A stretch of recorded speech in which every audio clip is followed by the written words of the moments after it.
ખાખી કવરમાં આજે આપણે વાત કરીશું સાસુ સસરા પતિ સહિત 6 જણને સાયનાઇડથી મારી નાખનાર પુત્રવધૂની, જેનો ટોપિક છે વહુ નીકળી સિરિયલ કિલર। આજના ખાખી કવરમાં વાત કરીએ જોલી જોસેફની, એવી સ્ત્રી જે બહારથી ક્યુટ, ધાર્મિક, શિક્ષિત અને એકદમ સોશિયલ દેખાતી હતી, પરંતુ અંદરથી ઠંડા દિલની સિરિયલ કિલર હતી। એવી કિલર જેણે પોતાના જ પરિવારના 6 લોકોને સાયનાઇડ જેવું હળાહર ઝેર આપીને મારી નાખેલા। કેરળના કોઝિકોડ જિલ્લાના કુડાથઈ ગામમાં પોનમટ્ટમ કુટુંબ તેમની સંસ્કાર, સમૃદ્ધિ અને શિક્ષણ માટે જાણીતું હતું। પરિવારના વડા ટોમ થોમસ શિક્ષણ વિભાગના એક આદરણીય રિટાયર્ડ ઓફિસર હતા। તેમના પત્ની અન્નમા થોમસ એક સમર્પિત સ્કૂલ ટીચર અને સમગ્ર પરિવારના આધારસ્તંભ હતા। તેમને 3 સંતાન હતા। સૌથી મોટો પુત્ર રોય થોમસ, નાનો પુત્ર રોજો અને પુત્રી રેન્જી। શિક્ષણ અને કરિયરને આ ફેમિલીમાં સર્વોચ્ચ પ્રાયોરિટી આપવામાં આવતી। મોટો દીકરો રોય તેમના માતાપિતા સાથે કોથાળાઈમાં રહેતો હતો, જ્યારે રોજો અને રેન્જી પોતાના કરિયરમાં વ્યસ્ત હતા। 1997માં રોય જોલી જોસેફ નામની યુવતીને મળ્યો। જોલી ઇડુક્કી જિલ્લાના એક સામાન્ય ખેડૂત પરિવારમાંથી આવતી હતી। બંને રોયના મામા મેથ્યુ મંચડિયાલની પાર્ટીમાં મળ્યા હતા। જોલી મેથ્યુના શાળાની દીકરી હતી, એટલે કે રોય અને જોલી સગા થતા હતા। સિમ્પલ દેખાવ, ક્યુટ ચહેરો અને તેના પરથી ટપકતી નિર્દોષતા અને સરળ સ્વભાવથી આકર્ષાઈને રોય જોલીના પ્રેમમાં પડી ગયો। જોલીને પણ રોય ગમી ગયો, પરંતુ બંને ફેમિલી રિલેશનમાં થતા હતા। એટલું જ નહીં, બંનેના ફાઇનાન્શિયલ સ્ટેટસમાં પણ આબ જમીનનો ફરક હતો। રોયનો પરિવાર અતિ શિક્ષિત અને પૈસા ટેકે સમૃદ્ધ હતો, જ્યારે જોલી એક સામાન્ય ખેડૂતની દીકરી હતી। પરંતુ રોય જોલી સાથે લગ્ન કરવા માટે એકદમ સિરિયસ હતો। તેણે તેના પિતાને કહ્યું કે જોલી પાસે M.Com.ની ડિગ્રી છે અને તે એક શિક્ષિત, સમજદાર છોકરી છે। એના પરિવાર પાસે પૈસા થોડા ઓછા હોય તો તે કંઈ ગુનો થોડો છે। આખરે ટોમ દીકરાના આગ્રહ સામે ઝૂકી ગયા અને જોલી સાથે પરણવા માટે સંમત થયા। બંનેએ 1997માં લગ્ન કરી લીધા। લગ્ન પછી જોલીએ ધીરે ધીરે સમગ્ર પરિવારનું દિલ જીતી લીધું। જોલી એક પરફેક્ટ પુત્રવધુ હતું। તે દરરોજ ચર્ચમાં જતી, સામાજિક કાર્યોમાં ભાગ લેતી અને પડોશીઓ સાથે મૈત્રીપૂર્ણ સંબંધો રાખતી અને ધાર્મિક સ્ત્રીની છબી ધરાવતી। પરંતુ જોલીની સાસુ અને રોયની મમ્મી અન્નમ્મા ઈચ્છતી હતી કે તેની પુત્રવધુ પણ રસોડામાં ધરબાઈ રહેવાને બદલે કોઈ નોકરી કરે, પોતાના પગભર થાય। એણે અવારનવાર પુત્રવધુ પર આ મુદ્દે દબાણ કરવાનું શરૂ કર્યું। જોલીને આ પસંદ ન હતું। તે ઘરની સંભાળ રાખતી ગૃહિણી જ બની રહેવા માંગતી હતી। આ મુદ્દે સાસુ અને વહુ વચ્ચે તણાવ વધવા લાગ્યો। આ મુદ્દે પુત્રવધુ જોલીના મનમાં કેવો ખોફનાક પ્લાન સળવળવા માંડ્યો હતો તેની કોઈને ખબર નહોતી। પ્રથમ મૃત્યુ। આમ કરતાં કરતાં 2002નું વર્ષ વીતી ગયું, યાને કે જોલી અને રોયના લગ્નને 5 વર્ષ વીતી ગયા હતા। ક્યારેક કોઈ નાની મોટી ચકમક કરે તેને બાદ કરતાં પોનમટ્ટમ પરિવારનું ઘર હાસ્યની છોડોથી જ ગૂંજતું રહેતું। રેન્જી અને રોજો તેમના માતા પિતા સાથે સમય વિતાવી રહ્યા હતા। એક દિવસ અચાનક રેન્જીએ ચીસ પાડી, "અમ્મા પડી ગઈ છે!" બધા અન્નમાના રૂમ તરફ દોડી ગયા। જઈને જોયું તો અન્નમાનો ચહેરો લાલ થઈ ગયો હતો। તે શ્વાસ માટે તરફડતી હતી અને તેનું શરીર આંચકી લેતું હતું। પરિવાર તરત જ તેને હોસ્પિટલ લઈ ગયો, પરંતુ 5 જ મિનિટમાં અન્નમાનું મોત થઈ ગયું। ડૉક્ટરોએ કહ્યું કે વૃદ્ધાવસ્થા અને હૃદયની સમસ્યાને લીધે તેમનું મોત થયું છે। આમેય અન્નમાને પહેલેથી જ હાઈ બ્લડ પ્રેશર અને ડાયાબિટીસ જેવી કેટલીક સ્વાસ્થ્ય સમસ્યાઓ હતી। તેથી કોઈએ વધારે શંકા વ્યક્ત ન કરી અને ઈશ્વરની ઈચ્છા તરીકે અન્નમાને મોતને સ્વીકારી લીધું। પરંતુ રેન્જીએ જોયું કે અન્નમાના મૃત્યુ પછી જોલીનું વર્તન બદલાઈ ગયું હતું। તે હવે અન્નમાની જેમ ઘરની બધી જવાબદારીઓ લેવા માંડી હતી। જોલી સમજી ગઈ કે જો તેને પરિવાર અને સમાજમાં અન્નમા જેવું સન્માન મેળવવું હોય તો તેણે પ્રતિષ્ઠિત કારકિર્દી બનાવવી પડશે। તેણે તેના સસરા ટોમને કહ્યું કે તેણે national institute of technology (NIT) કાલિકટમાં 40,000 રૂપિયા પ્રતિ માસના પગાર સાથે ગેસ્ટ લેક્ચરરની નોકરી મળી છે। આ સમાચાર સાંભળીને ટોમ અને પરિવારના બાકીના સભ્યોના મનમાં જોલી પ્રત્યેનો આદર વધી ગયો। જોલીની આ સિદ્ધિએ તેણે પરિવાર અને ગામમાં એક નવી ઓળખ આપી, પરંતુ હકીકત શું હતી તે માત્ર જોલી જ જાણતી હતી. બીજું મૃત્યુ.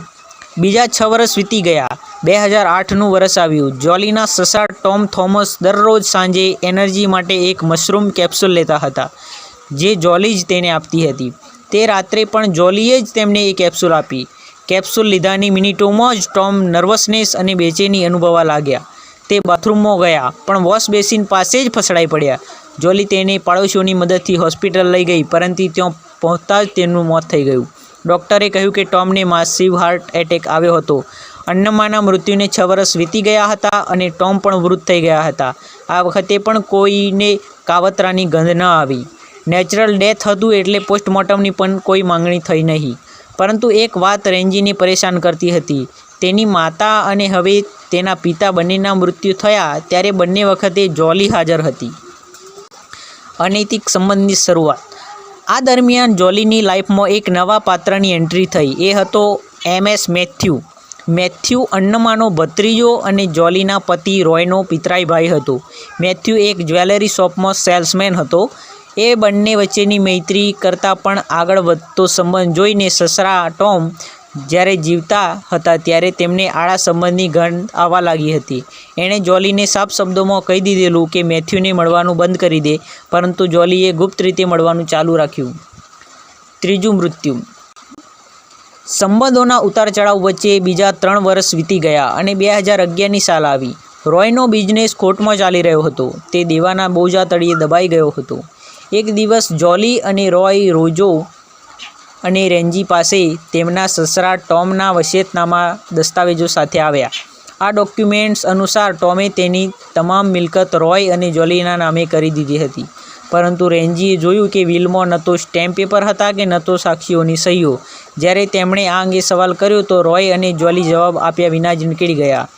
રેન્જીએ વિલની ફોટોકોપી પોતાની પાસે રાખી હતી. દેખીતી રીતે જ આમાં કોઈ છેતરપિંડીની બો આવી રહી હતી, કેમ કે તેના પિતા કશા જ દેખીતા કારણ વિના પોતાની બધી સંપત્તિ એક દીકરાને આપી દે અને બાકીના બંને ભાઈ બહેનને કશું જ ન આપે તે કોઈ રીતે ગળે ઉતરે તેમ ન હતું. 30 સપ્ટેમ્બર 2011ની ખોફનાક રાત. જોલીએ પોતાના પતિ રોય માટે ચોખા અને ચણાનું કરીવાળું શાક બનાવ્યું. જમ્યાની થોડી વાર પછી રોયને અસ્વસ્થતા અનુભવવા લાગી. તે દોડીને બાથરૂમમાં ગયો અને દરવાજો બંધ કરી દીધો.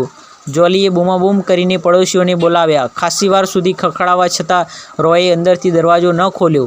ત્યારે દરવાજો તોડવામાં આવ્યો. સૌના આઘાત વચ્ચે રોય બાથરૂમની ભોંય પર બેહોશ હાલતમાં પડ્યો હતો. એના મોં પર ફીણ આવીને જામી ગયા હતા. તેને હોસ્પિટલ લઈ જવામાં આવે તે પહેલાં જ તેનું મોત નીપજ્યું હતું.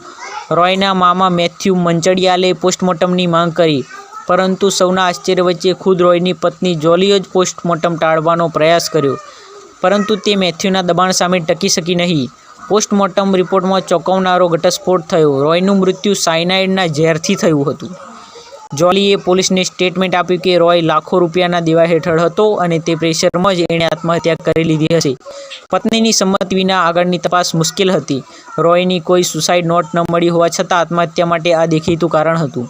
આખરે પોલીસે રોયના મોતને આત્મહત્યા ગણાવીને કેસ બંધ કરી દીધો, પરંતુ રેન્જી અને રોજોની શંકા વધી કે એના ભાઈના મૃત્યુ પાછળ જરૂર કોઈ મેલી મુરાદ કામ કરી રહી છે.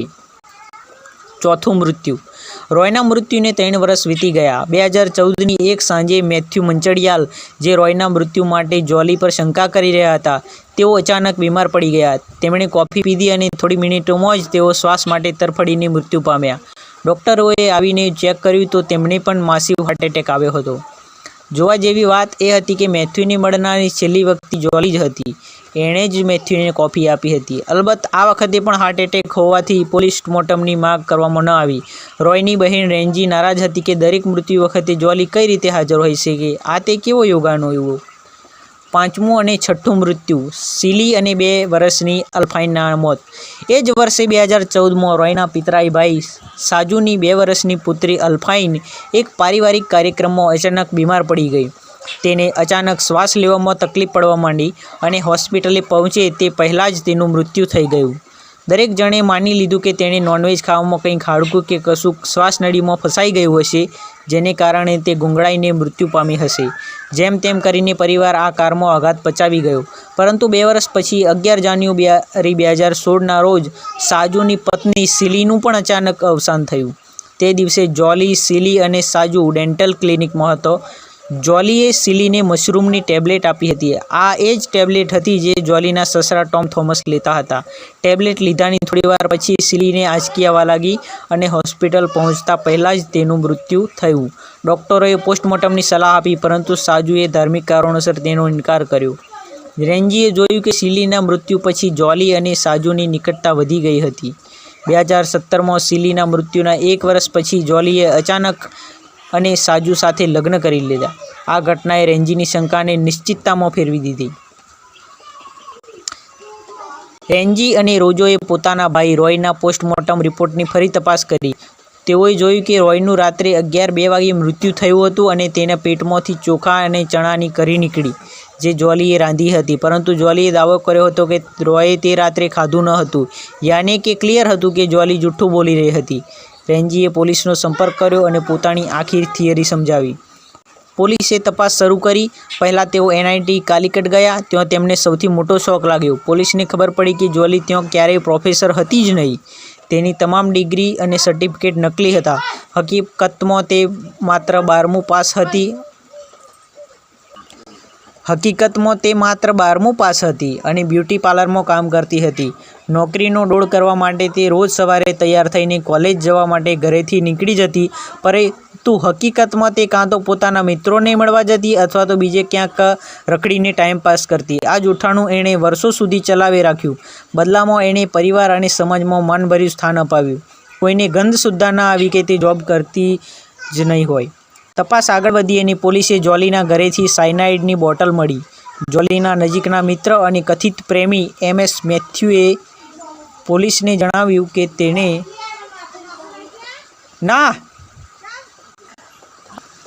વાચકોને ખ્યાલ હશે જ કે સાયનાઇડ વિશ્વનું સૌથી ઘાતક ઝેર ગણાય છે અને શરીરમાં જતાં જ ગણતરીની મિનિટોમાં વ્યક્તિનું મૃત્યુ થઈ જાય છે. જ્વેલરીના કામમાં સાયનાઇડનો ઉપયોગ થાય છે, એટલે જ મેથ્યુએ પોતાની દુકાનમાંથી જોલીને સાયનાઇડ આપ્યું હતું. 2019માં રેન્જી અને રોજોની ફરિયાદના આધારે પોલીસે તેના જ પરિવારના સભ્યોની 6 કબરો ખોદવાની પરવાનગી લીધી. દફનાવેલી વ્યક્તિની કબર ખોદવી તે ધર્મ વિરુદ્ધનું આચરણ હતું. આથી ગામમાં તેમનો ભારે વિરોધ પણ થયો. પરંતુ આ વખતે રેન્જી અને રોજો કોઈનું સાંભળવાના મૂડમાં ન હતા. પોલીસે ચુસ્ત બંદોબસ્ત વચ્ચે કબરો ખોદી અને અંદરથી મૃતદેહોના અવશેષો, હાડપિંજરો કાઢ્યા અને તેમનું ફોરેન્સિક ટેસ્ટિંગ કર્યું. ફોરેન્સિક ટેસ્ટમાં રોય અને સિલીના શરીરમાં સાયનાઇડના અવશેષો મળ્યા, પરંતુ અન્ય 4 મૃતદેહમાં કોઈ સાયનાઇડ પકડાયું નહીં. તેમ છતાં પરિસ્થિતિગત પુરાવા જોલી જોસેફની વિરુદ્ધમાં હતા. આખરે ઓક્ટોબર 2019માં જોલીની ધરપકડ કરવામાં આવી. સાયનાઇડ સપ્લાય કરવા બદલ તેના પૂર્વ પ્રેમી MS મેથ્યુની પણ અટકાયત કરવામાં આવી. જોલીએ શરૂઆતમાં ગુનાની કબૂલાત કરી, પરંતુ બાદમાં પોતાના સ્ટેટમેન્ટથી ફરી ગઈ. એને નણંદ રેન્જીને એણે જેલમાંથી એક મુલાકાતમાં કહેલું, મારા દિમાગ ક્રિમિનલ માઇન્ડ છે. હું વસ્તુઓ છુપાવવામાં નિષ્ણાત છું અને બાઇબલ કહે છે કે ભગવાન દરેકને માફ કરે છે. 6 લોકોની સાયનાઇડથી હત્યા કરનારી જોલી સામેની સુનાવણી 6 માર્ચ 2023ના રોજ 263 સાક્ષીઓ સાથે શરૂ થઈ હતી, જે હજુ પણ ચાલુ છે. અત્યારે તે કોઝિકોડની જિલ્લા કેદમાં કેદ છે. જોલી જોસેફનો કેસ કુડાથઈ સાયનાઇડ મર્ડર કેસ તરીકે જાણીતો થયો છે. દેશના સૌથી ચકચારી ક્રાઇમ્સમાં તેનો સમાવેશ થયો છે. આ કેસને એટલી ખ્યાતિ મળી કે નેટફ્લિક્સ પર તેના પરથી કરી એન્ડ સાયનાઇડ નામની ટ્રુ ક્રાઇમ ડોક્યુમેન્ટરી પણ બની. જોલીનું દિમાગ અત્યંત કોમ્પ્લેક્સ ક્રિમિનલ માઇન્ડ છે. મનોચિકિત્સકો માટે અભ્યાસનો વિષય છે. એણે સંપત્તિ અને સામાજિક પ્રતિષ્ઠા મેળવવા માટે તેના સાસરિયાઓને નિશાન બનાવ્યા. નાના મોટા ઝઘડાઓને પણ વર્ષો સુધી મનમાં ફાંસની જેમ ભરી રાખ્યા અને થોડા વર્ષે તે એક પછી એક સભ્યને રસ્તામાંથી હટાવતી ગઈ. વર્ષો પસાર થવા છતાં એના ક્રોધની તીવ્રતા ઓછી થઈ ન અને મેથ્યુ અને સાજુ જેવા પરિવારના અન્ય સભ્યોને પણ પોતાની જાળમાં ફસાવ્યા. એમની સાથે સેક્સ્યુઅલ સંબંધો બાંધીને લિટરલી તેમને હની ટ્રેપમાં ફસાવ્યા. પોતાના પતિનું ઠંડા કલેજે કાસળ કાઢી નાખવા પણ જોલી જોસેફને સહેજ પણ ધ્રુજારી નહીં થઈ. આખા દેશમાં ચકચાર જગાવનારા આ કેસમાં ઘણા પ્રશ્નો હજુ પણ અનુરિત છે, જેમ કે પોસ્ટમોર્ટમનો અભાવ, 6 માંથી 5 મૃત્યુમાં પોસ્ટમોર્ટમ કેમ ન થયું, પરિવારે તેની માંગ કેમ ન કરી, મેથ્યુનો સંબંધ, મેથ્યુને જ્વોલી પર શંકા હતી છતાં તે તેની નજીક કેમ રહ્યો, સાજુની ભૂમિકા, સાજુએ પોતાની પત્ની સીલી અને 2 વર્ષની માસૂમ દીકરી અલ્ફાઇનના મૃત્યુને અકસ્માત કેમ ગણ્યો, શું તે પણ જ્વોલીની યોજનાનો એક ભાગ હતો, સાયનાઇડ બોટલ, આટલી શાતિર ગુનેગાર હોવા છતાં જ્વોલીએ સાયનાઇડની બોટલ ઘરમાં કેમ રાખી હતી, જ્વોલીની માનસિકતા, શું જ્વોલી ખરેખર મનોરોગી હતા, સાયકો કિલર હતી કે અન્ય કોઈ કારણો જવાબદાર હતા. જ્વોલી જોસેફ સાયનાઇડ મર્ડર કેસ માત્ર એક ટ્રુ ક્રાઇમ સ્ટોરી કે સિરિયલ કિલિંગ્સની ઘટના નથી, પરંતુ તે આપણે એક પણ યાદ અપાવે છે કે કેટલીક વાર તે સૌથી ખતરનાક લોકો આપણી નજીકના હોય છે.